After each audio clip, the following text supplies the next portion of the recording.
안녕하세요. 매일 아침 말씀 묵상에 오신 여러분을 진심으로 환영합니다.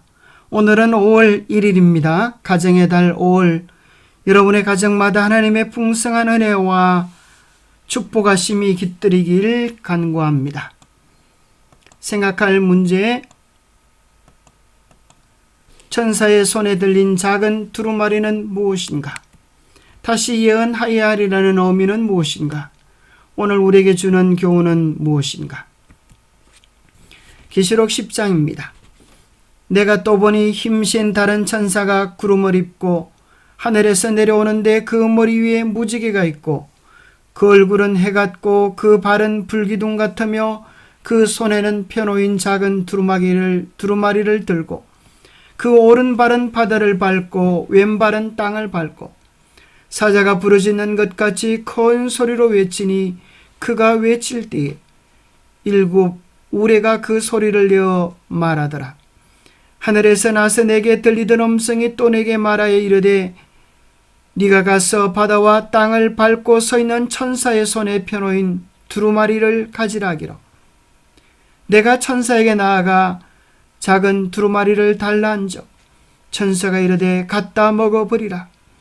내 배에는 쓰나 내 입에는 꿀같이 달리라 그늘 내가 천사의 손에서 작은 두루마리를 갖다 먹어버리니 내 입에는 꿀같이 다나 먹은 후에 내 배에서는 썩게 되더라.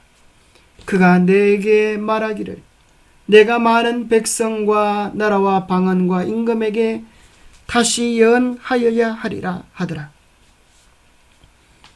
한쪽 발은 바다를 밟고 한쪽 발은 땅을 밟은 이 힘센 천사는 누구일까요? 그가 손에 들고 있던 두루마리는 무슨 책일까요? 이 두루마리를 갖다 먹고 입에는 꿀같이 다나 배에 쓰게 된 경험은 어떤 사건을 이야기할까요? 그리고 다시 많은 백성에게 백성과 나라와 방언과 임금에게 다시 예언하여야 하리라는 말씀은 또 어떤 의미일까요? 힘센 천사는 땅 바다를 밟고 외치는데 그것은 온 세상에 대적하는 세력과 옹호하는 세력 모두에게 다 같은 기별을 전하는 것을 나타내고 있습니다. 이 천사는 요한계시록 14장의 새 천사와 요한계시록 18장의 천사가 한 것처럼 큰 소리로 외칩니다. 이것은 역사 가운데 남은 교회의 사역이 많은 백성과 나라와 방언과 임금을 위해 전파되는 긴박한 순간임을 묘사해 주고 있습니다. 천사는 아마도 다니엘서로 보이는 작은 책을 들고 있는데 닫혀있던 이 책이 여러 세대 만에 처음으로 열립니다. 천사는 한 발은 바다를 다른 한 발은 땅을 딛고 있습니다. 이는 이 기별이 구대륙과 신대륙을 아우르는 전 세계를 포함한다는 의미일 수 있습니다. 또한 이 기별이 땅에 사는 사람들과 바다에 사는 이방인 모든 민족을 위한 것이라는 뜻일 수 있습니다. 다시 예언하여야 하리라는 의미, 또 이 작은 두루마리의 의미는 어떤 것일까요? 계시록 10장 10절 내가 천사의 손에서 작은 두루마리를 갖다 먹어버리니 먹어버린다고 하는 말씀은 이 말씀을 바르게 깨닫고 이해한다는 의미입니다.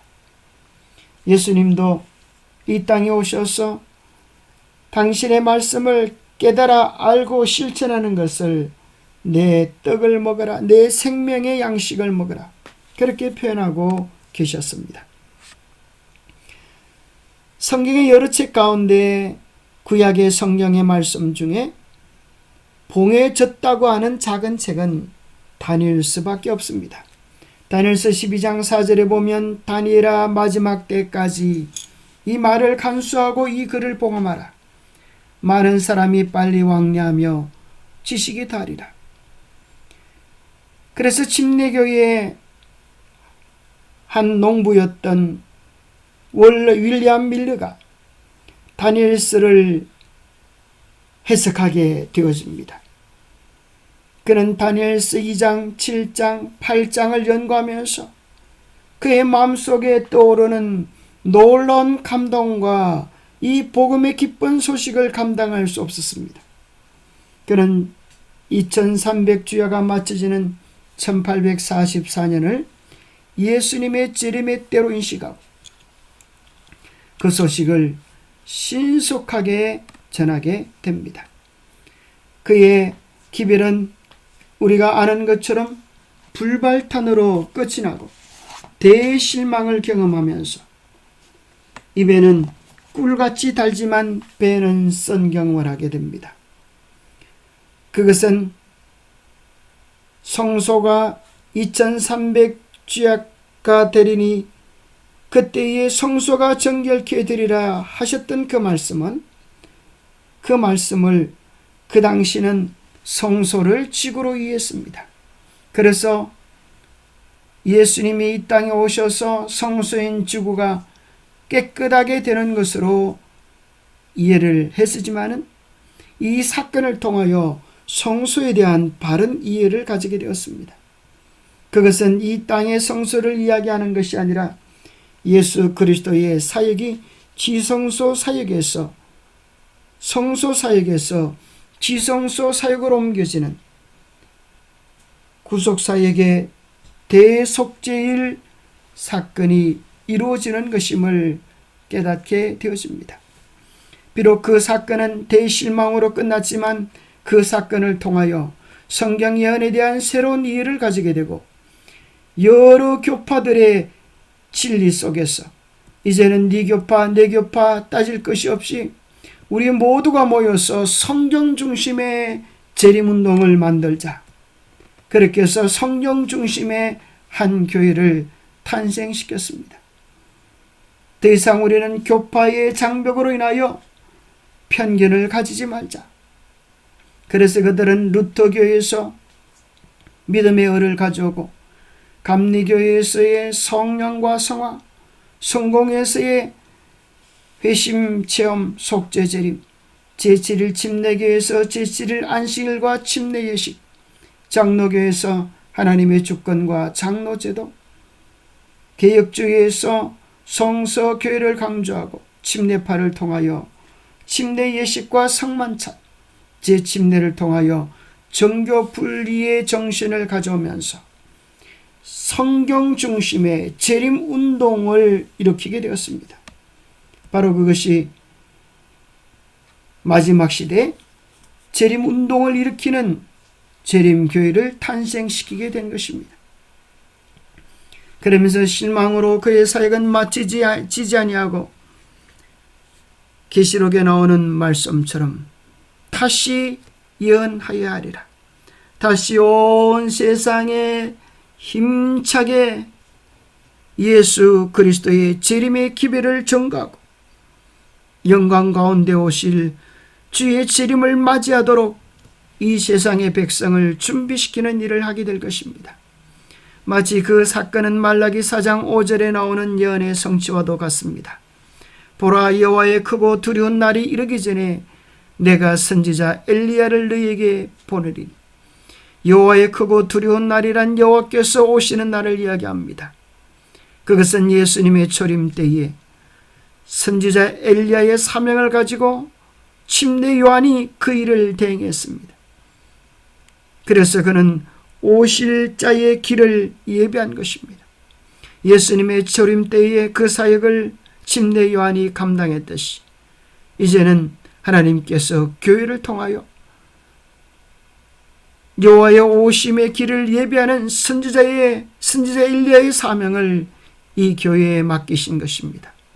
이 교회가 성령의 능력으로 온 세상이 진동하도록 이 기별을 외칠 때에 계시록 18장 1절에 예언이 이루어지게 될 것입니다. 이로의 다른 천사가 하늘에서 내려오는 것을 보니 큰 권세를 가졌는데 그의 영광으로 땅이 환하여지더라. 힘차게 외치는 이 놀라운 기별로 온 세상이 깨어 예수 그리스도의 재림을 준비하고 맞이하는 영광을 얻게 할 것입니다. 연구해야 할 두 예언서. 영감의 정언에 비추어 볼 때 사람이 어찌 감히 요한계시록을 그저 신비한 것이요 인간이 이해할 수 없는 것이라고 주장할 수 있겠는가. 그것이야말로 계시된 신비요 공개된 글이다. 요한계시록의 연구는 사람들의 마음을 다니엘서의 여러 가지 예언으로 이끌리게 한다. 그러므로 이 두 책은 다 같이 세상 역사의 종말에 일어날 여러 가지 사건에 관하여 하나님께서 사람들에게 주신 가장 중요한 교훈을 나타내 준다. 기도하겠습니다. 하나님 아버지, 참으로 세상 역사가 놀랍게 주님의 말씀대로 이루어졌고 또 이루어져 감을 인하여 감사합니다. 우리를 하여금 역사의 주관자이신 하나님을 분명히 깨닫게 하여 주시고 우리의 삶도 주님께 온전히 맡겨 주님이 주관하시는 삶이 되게 하여 주옵소서. 여호와의 크고 두려운 날이 이르기 전에 선지 엘리야를 보내겠다고 하신 약속이 초림의 사도 침례 요한을 통하여 이루어졌던 것처럼 영광스러운 예수님 재림 전에 다시 한번 엘리야의 사명과 능력을 가진 자들을 세우실 것을 인하여 감사합니다.